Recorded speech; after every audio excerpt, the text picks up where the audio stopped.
Good morning student. शुभ प्रभात. आपण गेल्या वेळी हिरव्यागार झाडासारखं ही पोएम पाहिली होती.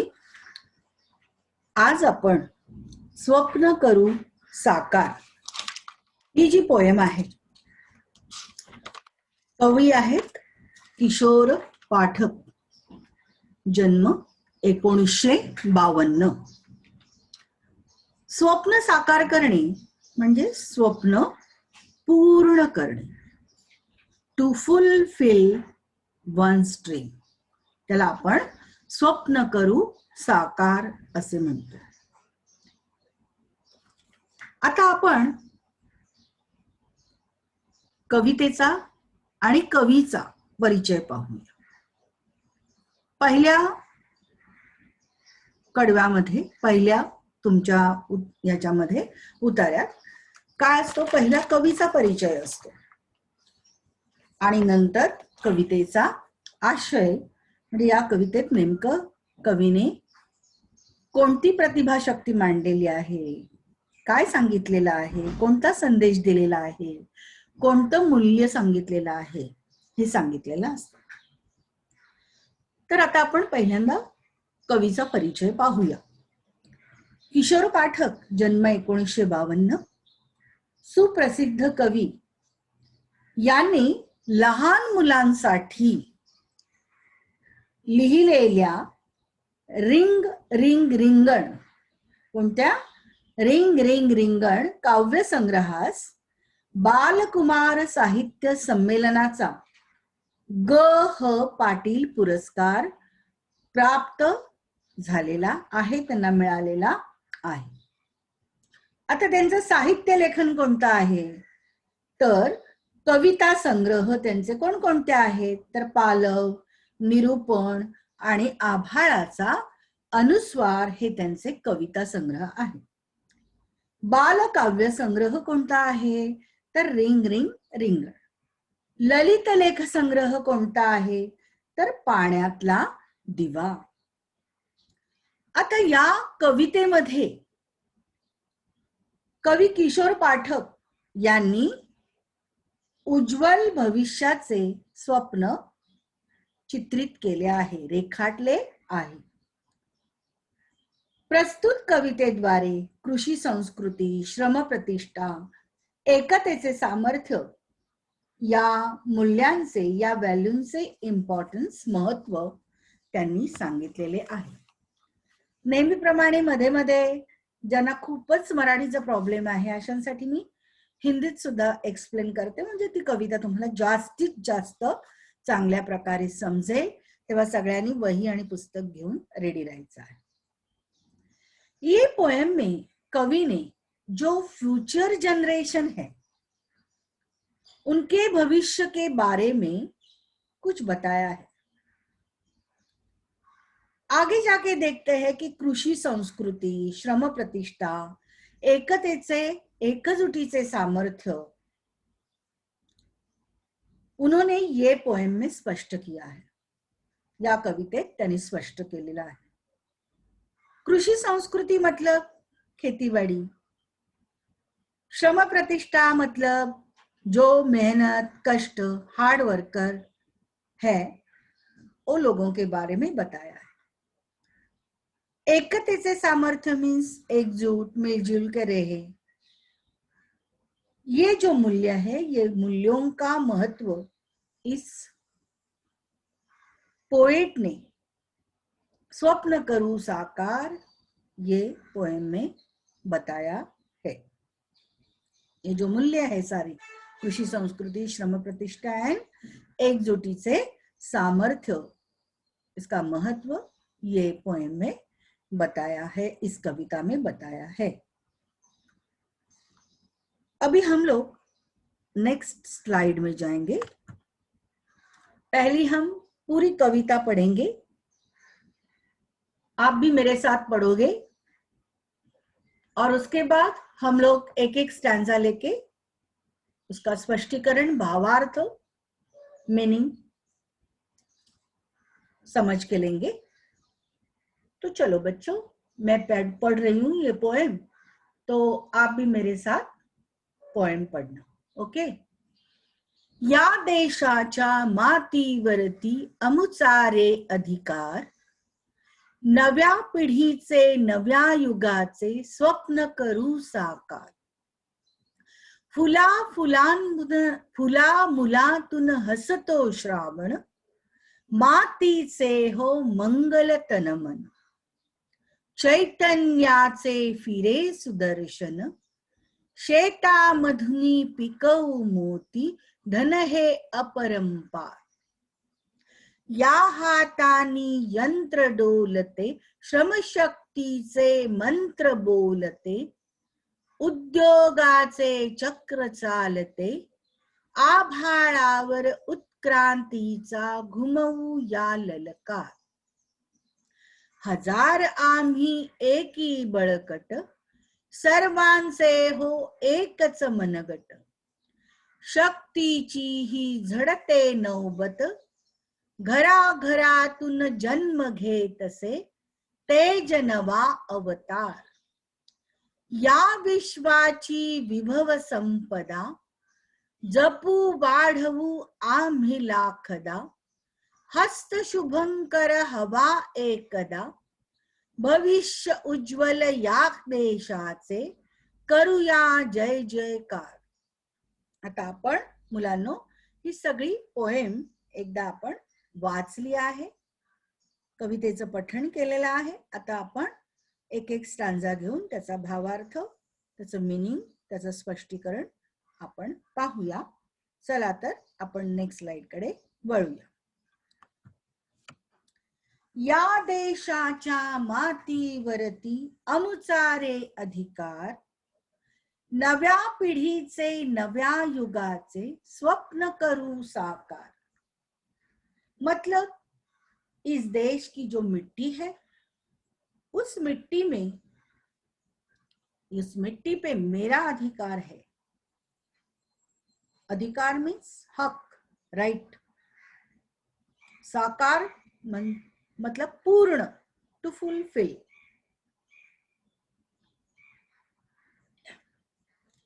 तो जो नया जनरेशन है, नई पीढ़ी है, अभी नेक्स्ट लाइन जो है, नव्या पिढीचे नव्या युगाचे स्वप्न करू साकार. जो नया जनरेशन है, नई पीढ़ी है, वो एक नए युग का सपना है. जो सपना है वो ये नई पीढ़ी साकार करेगी, पूर्ण करेगी. अभी तो पुराने थॉट्स निकल गए, तो नई पीढ़ी, नया समाज, नया भारत निर्माण करने का जो सपना है वो ये नई पीढ़ी पूरा करेगी, ऐसा पोएट हमें बता रहा है. पहा, या देशाच्या मातीवरती काय आहे? आमचा अधिकार आहे, हक्क आहे.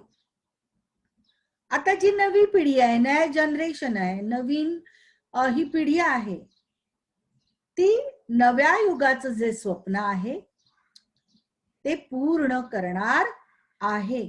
कारण सगळे जुने विचार आता नाहीसे झालेले आहेत. तेव्हा आपल्याला नवी पिढी, नवा समाज, नवीन भारत निर्माण करायचं जे स्वप्न आहे ते कोण पूर्ण करणार आहे? तर तुमच्यासारखे नवी जनरेशन, नवीन पिढी पूर्ण करणार आहे. इथपर्यंत कळलेलं आहे मला वाटतं मुलांना तुम्हाला. आता आपण पहिल्या कडव्याकडे वळूया. याला ध्रुवपद म्हणतात. 2 लाईन्स ज्या आहेत याला ध्रुवपद म्हणतात. ध्रुवपद म्हणजे पुन्हा पुन्हा आपण कडव्यानंतर ते बोलतो, त्याला आपण ध्रुवपद असं म्हणतो. फुला फुलातून हसतो श्रावण, मातीचे हो मंगल तनमन. चैतन्याचे फिरे सुदर्शन, शेतामधुनी पिकवू मोती, धन हे अपरंपार. फुला मुलांतून हसतो श्रावण. अभी देखो, श्रावण एक मराठी महीने का नाम है. बारिश के टाइम में ये श्रावण महीना आता है तो क्या होता है? बहुत ही फ्लावर्स का ब्लॉसम होता है. तो इधर उधर पोएट ने नेचर और नेचुरल चीजों को एकत्रित करने का प्रयास किया है, कंपैरिजन किया है। पोएट हमें बता रहा है कि श्रावण में फूलों का ब्लॉसम होता है, बच्चे भी खुश होते हैं, माटी से हो मंगल गान, यानी बारिश की वजह से मिट्टी भीग चुकी है, माती भिजलेली असते, मट्टी का सुगंध हर जगह फैला है, फ्रेग्रेंस मट्टी कर रही है, मतलब सब वातावरण जो है वो क्या हो रहा है, मंगलमय हो रहा है। चैतन्य से मंगलमय यानी पवित्र, मंगलमय यानी क्या, पवित्र वातावरण, शुभ, पवित्र, पावन, जिसे हम ऑक्सीस्पियस कहते हैं। समझ में आया? अभी आप देखोगे तो पवित्र शुभ वातावरण ये श्रावण में दिखाई देता है। और सुदर्शन चक्र, चैतन्य, चैतन्याचे फिरे सुदर्शन, यानी चैतन्य यानी उत्साह, लाइवनेस, एनर्जी, चार्मनेस। सब जगह क्या होता है श्रावण में, फूलों का खिलना, बच्चों का खुश हो जाना, धरती माँ की मिट्टी का सुगंध, सब वातावरण मंगलमय। इससे क्या होता है, एक वातावरण में चैतन्य फैलता है। और सुदर्शन यानी जो श्री कृष्ण के हाथ में होता है। तो चैतन्य से फिरे सुदर्शन यानी वातावरण में एक उत्साह, चैतन्य, ये सब चीजों की वजह से क्या होता है, फैलता है। शेता मधुनी पिकऊ मोती, बारिश के बाद हरी भरी खेती होती है, फिर उसके बाद खेतों में धान लगना शुरू होता है। तो उन्होंने ऐसे बताया है कि धन है अपरंपार, भारत का ये धन है, ये बारिश, मिट्टी, खेती, यही सब धरती माँ का धन है।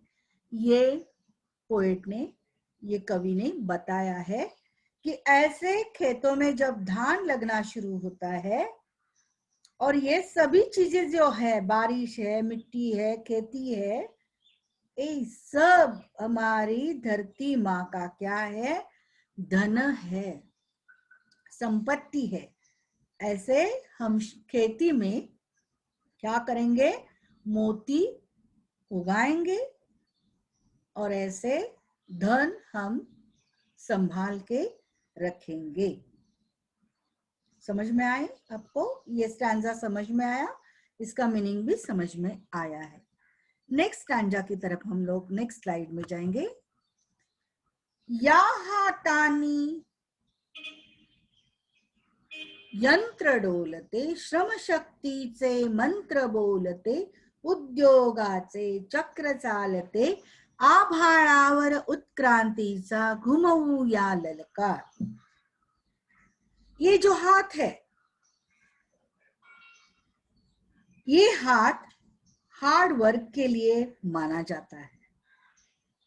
हमारे देश में हर आदमी के हाथ में कष्ट करने का यंत्र है, मतलब हम कुछ ना कुछ काम करते ही रहते हैं। ये हमारा टेक्नोलॉजी का युग है। हम भारतीय पूरी मेहनत के साथ काम करते हैं। हर समय हम भारतीय कुछ ना कुछ उद्योग धंधा यानी काम करते रहते हैं। ऐसे ये श्रम शक्ति का मंत्र बोलता है और उद्योगा से चक्र चालते, यानी हमारे भारतीय जो है पूरी मेहनत के साथ काम करते हैं, कुछ न कुछ उद्योग काम धंधा करते रहते हैं। आभाळाच्या उत्क्रांतीचा घुमवू या ललका. उत्क्रांती यानी सावकाश होणारे बदल, ठोस बदल, लेकिन होंगे, जरूर होंगे. इवैल्यूएशन. ललकारना, पुकारने, टू कॉल आउट. मतलब पूरे भारत में हमारी जो उत्क्रांति हो रही है, अच्छे चेंजेस, अच्छे बदल हो रहे हैं, स्लोली हो रहे हैं. इंग्लिश में हम उसे इवैल्यूएशन बोलते हैं. धीरे धीरे हम यंत्रों के साथ, हाथों के साथ अगर हम उत्क्रांति करेंगे, उद्योग करेंगे, तो धीरे धीरे हमारा इवैल्यूएशन होगा और वो कंफर्म होगा. कंफर्म यानी खातरीदायक है.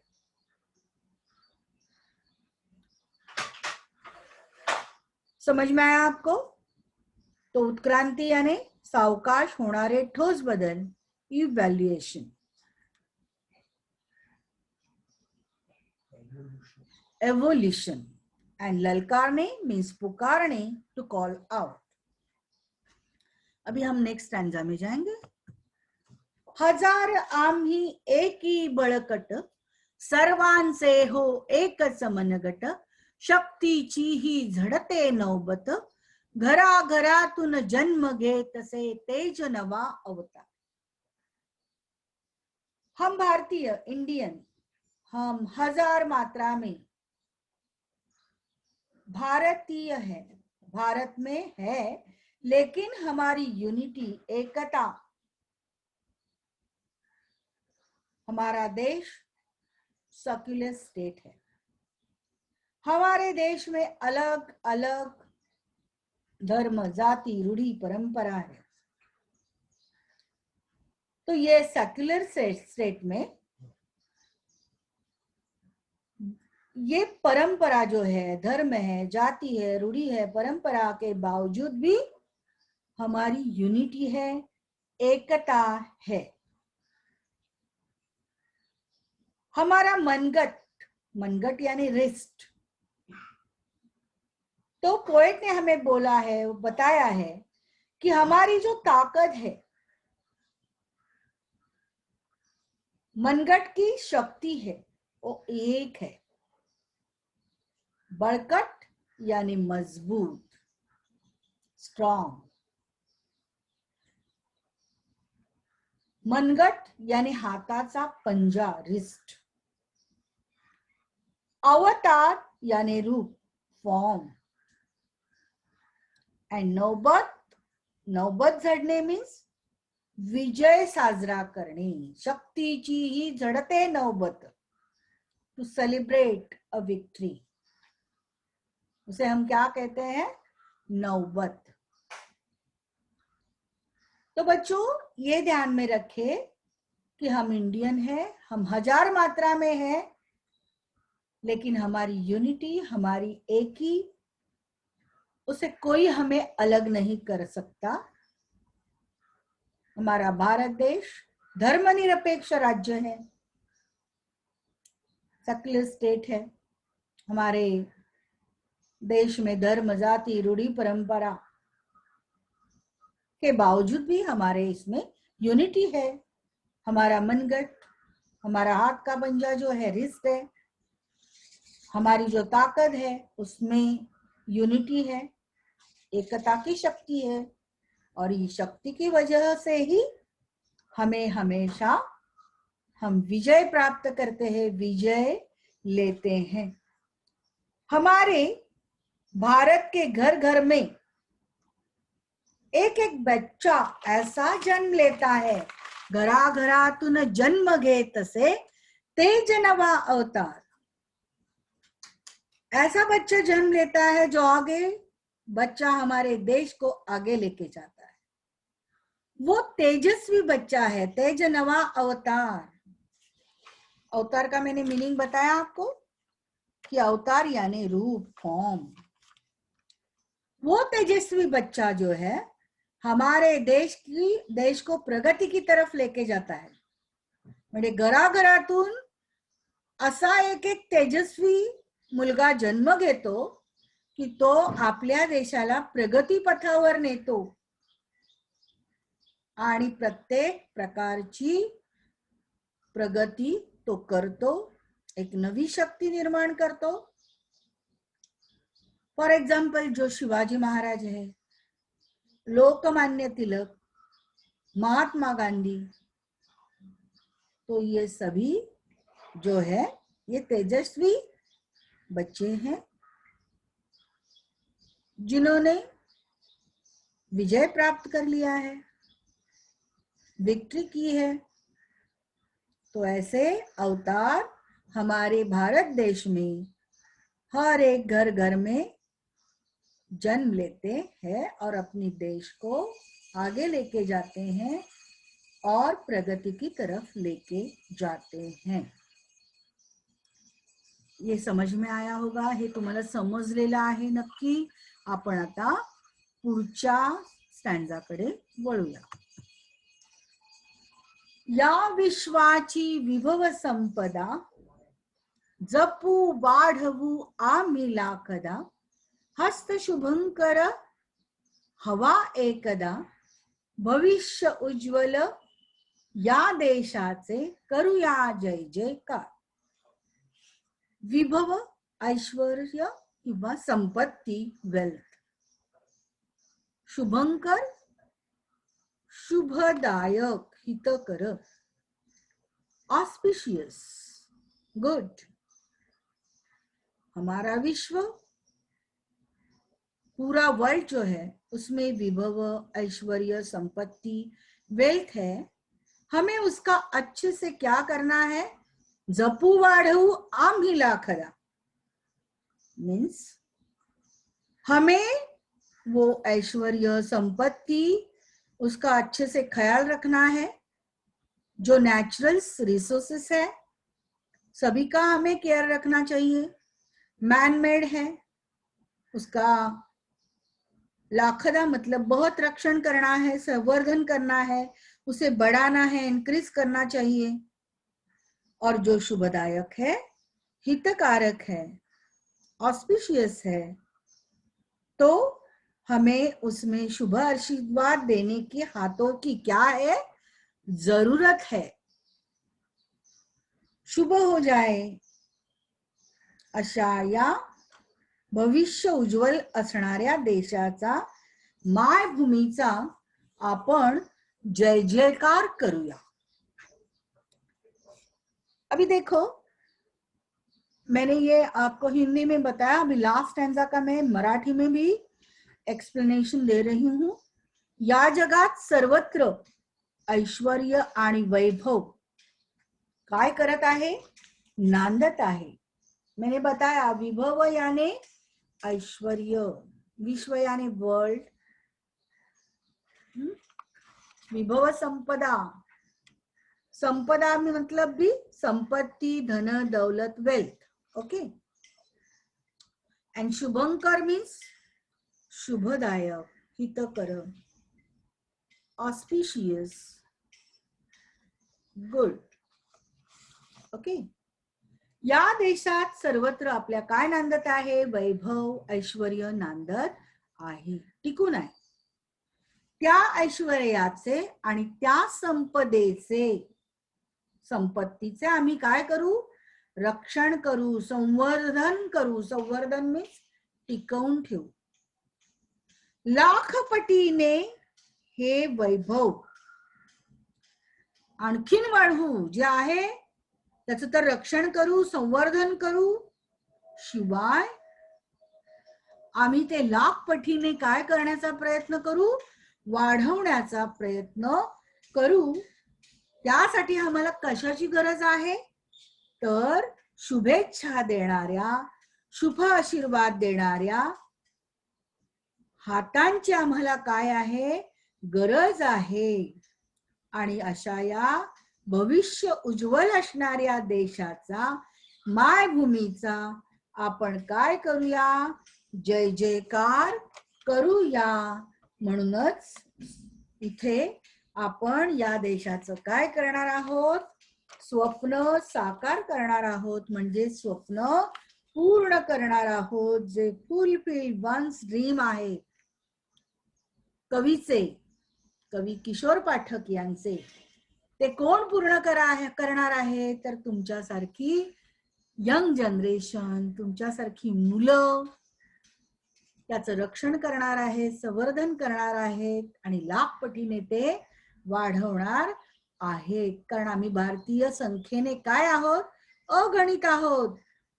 अगणित म्हणजे आम्हाला मोजताही येणार नाही इतके आहोत, परंतु आमची एकता काय आहे, अखंड आहे. आणि आमच्या मनगटात काय आहे, एकीची शक्ती आहे. कोणत्याही काळाला, प्रसंगाला सामोरे जाण्यासाठी ही शक्ती काय आहे, तयार आहे. या शक्तीमुळे आम्ही विजय मिळवणार आहोत. आणि अशा प्रकारे घराघरात जन्मणारे मुलंही जणू तेजाचे रूप घेऊन येत आहे. म्हणजेच घराघरातील पुढच्या पिढीतही अशी तेजस्वी बालके जन्म घेत आहेत आणि घेणार आहेत. आणि अशा प्रकारे आपल्या देशात उज्ज्वल भविष्याचे स्वप्न आपण साकार करणार आहोत. अशा प्रकारे या कवितेचा पूर्ण भावार्थ, पूर्ण स्पष्टीकरण मी तुम्हाला छान प्रकारे समजवलेले आहे. शब्दार्थही सांगितलेले आहेत आणि आपल्याला ही कविता समजलेली आहे. तेव्हा आपण नेक्स्ट स्लाइड कडे वळूया.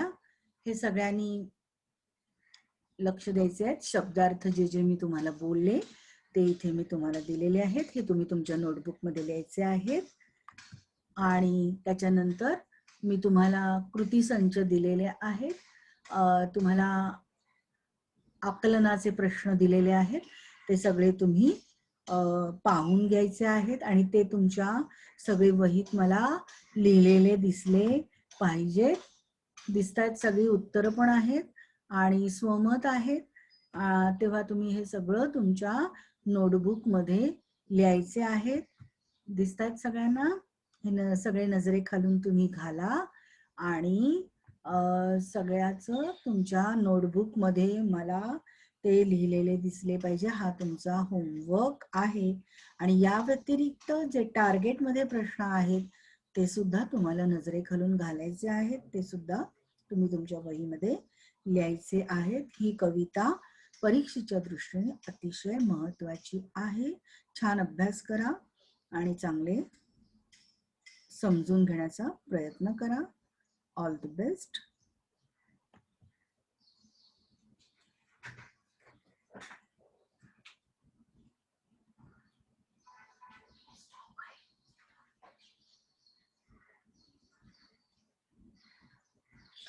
Thank you.